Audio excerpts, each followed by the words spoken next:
Bonjour à toutes et à tous. Donc, je suis Nadia Paillard, coach, fondatrice du programme que j'ai appelé Système IL, E-E2LE. Et je suis ravie de vous accueillir pour ce nouvel épisode de podcast ou vidéo selon que là où tu le regardes ou selon là où tu l'écoutes. Donc, consacré aux erreurs fatales que commettent beaucoup d'entrepreneuses débutantes.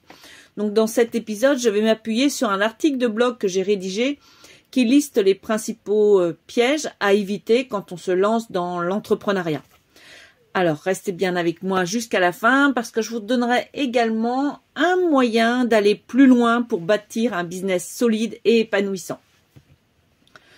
Se lancer dans l'entrepreneuriat, c'est toujours une grande aventure. C'est un mélange d'excitation, d'idées qui fusent et de doutes. Surtout quand on est entrepreneuse et qu'on ressent parfois le besoin de prouver qu'on peut réussir. Mais ce que beaucoup ignorent, c'est que certaines erreurs très courantes peuvent véritablement freiner notre progression, miner notre motivation et dans le pire des cas, nous faire abandonner un projet plein de potentiel. Alors aujourd'hui, on va explorer 3 de ces erreurs principales, telles que je les ai décrites dans mon article de blog, et voir pourquoi il est si important de les connaître et de les éviter.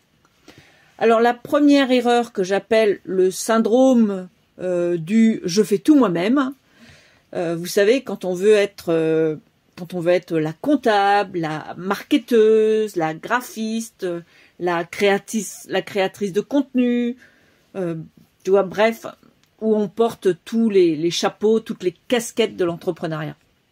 Le problème, c'est qu'en faisant ça, on s'épuise rapidement. On se retrouve seul, débordé, et chaque journée devient une course contre la montre. Et le résultat, on fait tout un peu moins bien, on culpabilise et on finit même par être déçu de nous-mêmes. Alors, une des solutions, c'est de ne pas hésiter à déléguer, à apprendre à utiliser des outils automatisés ou à externaliser certaines tâches. Faire appel à d'autres pros ou même s'entourer de mentors. Et ce n'est pas un aveu de faiblesse, c'est au contraire un acte de grande intelligence entrepreneuriale. Alors, la seconde erreur, c'est se lancer en mode « je verrai bien ce qui se passe ». Sans objectif précis, sans vision à moyen ou long terme. Bon, c'est vrai que la spontanéité peut être fun au début, mais très vite, vous risquez de vous disperser. Vous allez courir après toutes les opportunités, dire oui à tout, et finalement, vous n'aurez plus aucune cohérence dans ce que vous faites.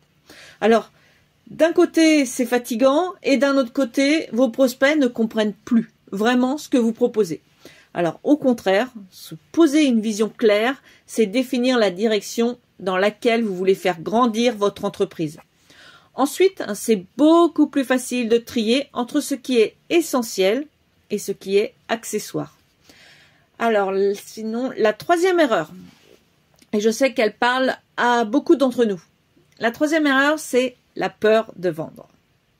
C'est ce moment où on se dit « oh là là là là là, je ne peux pas proposer ce prix, c'est trop cher, personne ne va acheter. » Et puis on finit par brader ses tarifs, voire par offrir son travail.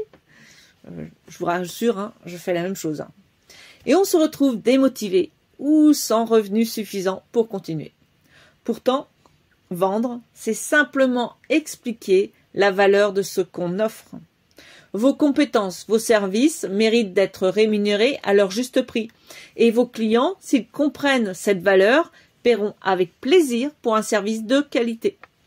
Donc voilà pour les 3 erreurs les plus fréquentes que je souhaitais partager avec vous aujourd'hui. Mais sachez qu'il y en a bien d'autres. Dispersion, manque de confiance, peur de se tromper, etc., etc. Donc si vous voulez découvrir la liste complète, du moins une partie de la liste complète, parce que je ne vais pas tout énumérer, et les solutions pour éviter ces faux pas, j'ai rédigé un article premium qui va plus en profondeur. Il est disponible donc dans le lien que je mettrai en description de ce podcast ou de cette vidéo, selon là où tu l'écoutes. Et donc cet article s'inscrit dans le système IL, donc qui est un programme complet sur 6 mois pour structurer votre activité, gagner en confiance et automatiser votre business étape par étape. Donc chaque semaine, j'y propose des articles premium et pour celles qui veulent aller encore plus loin, des programmes de 21 jours. Donc je vous remercie d'avoir suivi cette vidéo podcast jusqu'au bout. J'espère que ça vous a été utile et que vous vous reconnaîtrez si besoin dans certaines erreurs pour mieux les éviter. Donc pour aller plus loin, n'oubliez pas de consulter l'article premium, donc je vous mets le lien juste en dessous ou en commentaire, ça dépendra. Voilà. Et si cette vidéo vous a plu, pensez à mettre un pouce bleu, à vous abonner et à la partager avec d'autres entrepreneuses qui en ont besoin. Et dites-moi en commentaire quelle erreur vous semble la plus fatale.